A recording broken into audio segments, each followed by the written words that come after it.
Ultraviolet catastrophe: the radiation inside a cavity of absolute temperature T, whose walls are perfect reflectors to be a series of standing electromagnetic waves. Standing electromagnetic waves. We consider three-dimensional generalized standing waves in a stretched string. The length wall to wall is L, and this is the lambda by 2. Lambda by 2, L is equal to lambda by 2. 2 lambda by 2 means L is equal to lambda, and 3 lambda by 2, L is equal to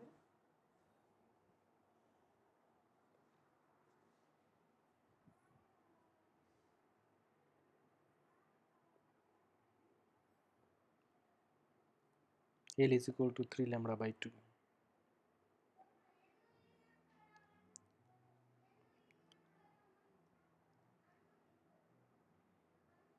The number of independent standing waves, the energy density G nu d nu in the frequency interval is nu and d nu per unit volume in the cavity turn out to be, this cavity means this is the cavity, and we consider this is the three-dimensional generalized standing waves.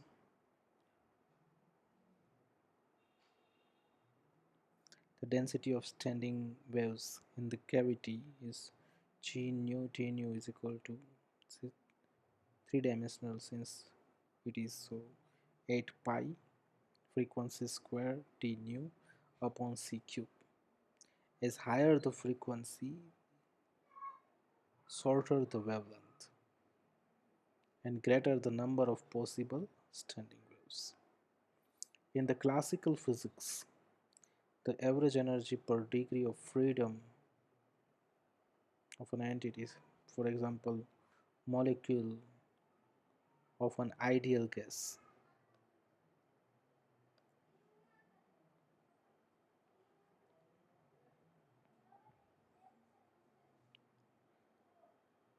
where the thermal equilibrium at the temperature T is equal to 1 by kT. Molecule of an ideal gas, the thermal equilibrium at the temperature T is 1 by kT. For monoatomic ideal gas, molecule has 3 degree of freedom, so it's 3 by 2 kT. And for the one-dimensional harmonic oscillator, there's 2 degree of freedom, so that's why it's 2 multiply 1 half kT, 2 to cancel out kT. So as for the classical physics, energy per standing wave, E per standing wave is equal to kT. Energy is equal to kT according to classical mechanics. Now the total energy U nu T nu, total energy density per unit volume in the cavity in the frequency interval from nu to nu plus d nu, that is, so u nu d nu is equal to energy multiply energy density or the density of standing waves cavity E multiply g nu d nu.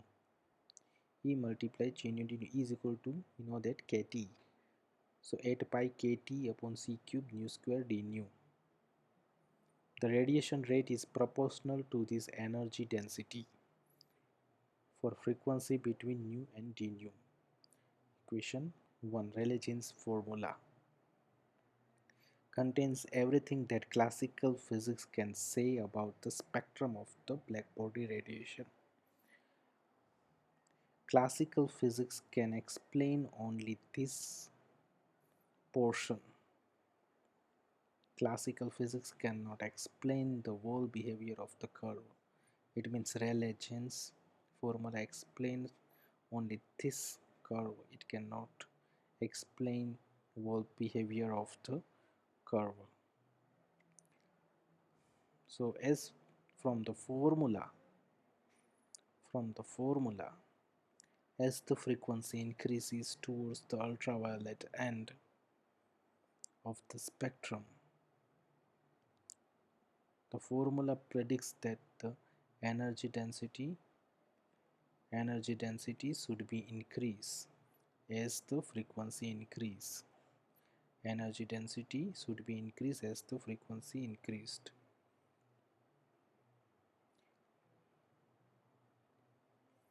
And infinitely high frequencies, you know, there should therefore should also go to infinity. In the limit of the infinitely high frequency, that this energy density also goes to infinitely. But in the reality, the energy density will not go to infinitely, energy density goes to zero. In the reality, it is not goes like this, but in the reality it goes to zero. In the reality, the energy density falls to zero when frequency goes to infinity. Then frequency goes to infinity, the energy density falls to zero. So this discrepancy become known as ultraviolet catastrophe of the classical physics.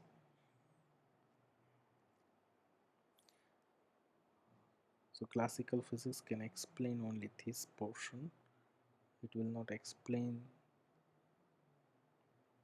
whole behavior of the curve. Means Religion's formula. Only valid for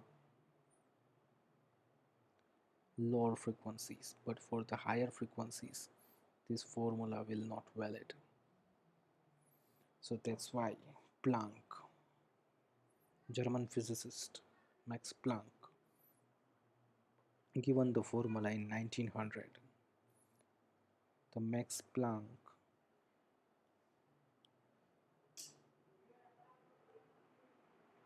gives the energy density u nu d nu, and he introduced the term h nu upon e raised to h nu by kt minus 1. So this is Max Planck formula, u nu d nu at pi h upon c cube nu cube e raised to h nu upon kt minus 1. So actually Max Planck assumed the energy E is equal to, it is not kT. Max Planck consider E is equal to not kT but E is equal to h nu. He consider E is equal to h nu upon e raised to h nu by kt minus 1. In place of E, so basically what it is, this is u nu d nu is equal to energy multiply g nu d nu. So energy is equal to h nu upon e raised to h nu upon kt minus 1, like this g nu d nu is 8 pi upon c cube nu square, and E is equal to, for Planck it's h nu upon 1 minus e raised to h nu by kt minus 1. So this is the Planck's formula, and Planck's formula valid for higher frequency. Planck's formula valid for higher frequency, Planck's formula valid for lower frequency. So Planck's formula valid for higher frequencies where frequency h nu is greater than kt. It means e raised to h nu upon kt, e raised to x. If we consider it, the x is equal to h nu upon kt, so e raised to x tends to infinity, means the u nu d nu tends to 0.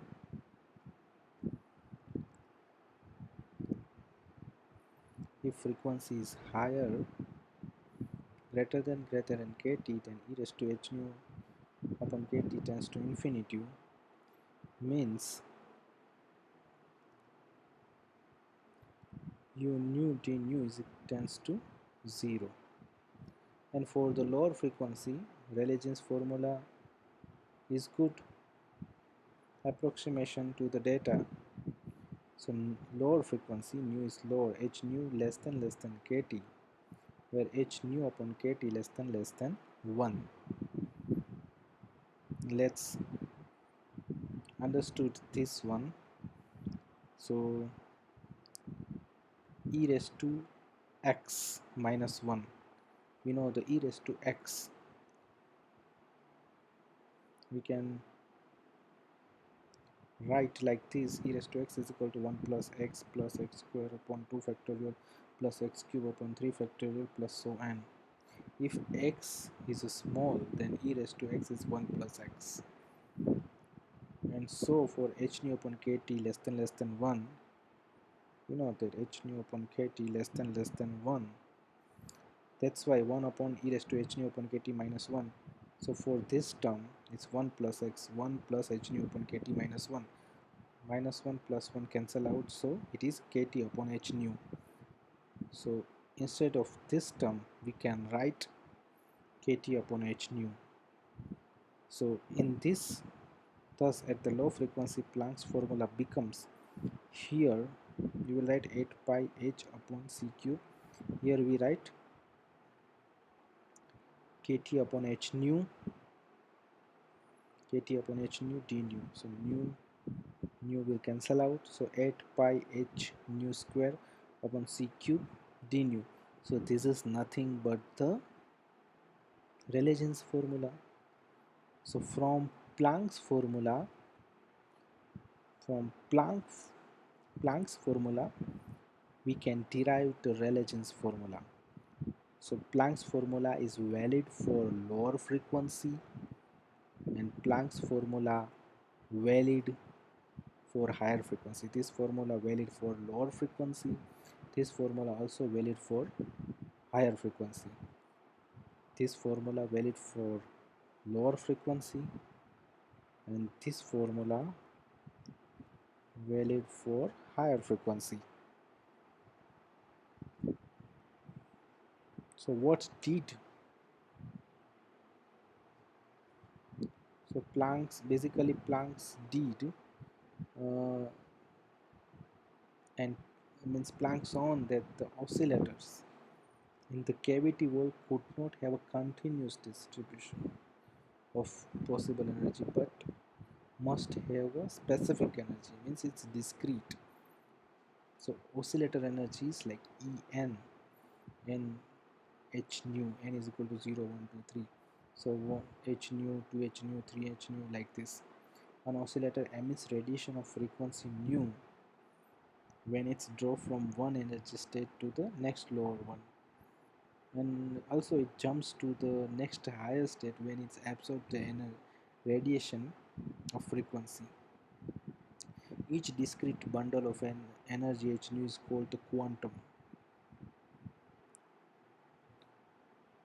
plural of quanta, from the Latin for how much.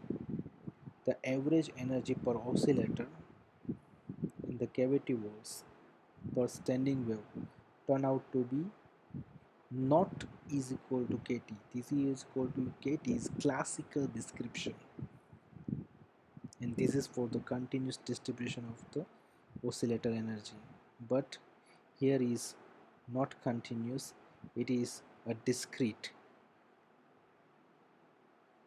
distribution of oscillator energy. So in the quantum description, the energy is equal to h nu upon e raised to h nu upon kt minus 1. So this energy, if we put here this energy E, so u nu d nu E g nu d nu, so 8 pi h nu cube upon this equation. So this is the Planck equation, and it is valid for lower frequency and higher frequency if we consider the energy E, the actual average energy per standing wave. This is equal to h nu upon e raised to h nu by kt minus 1.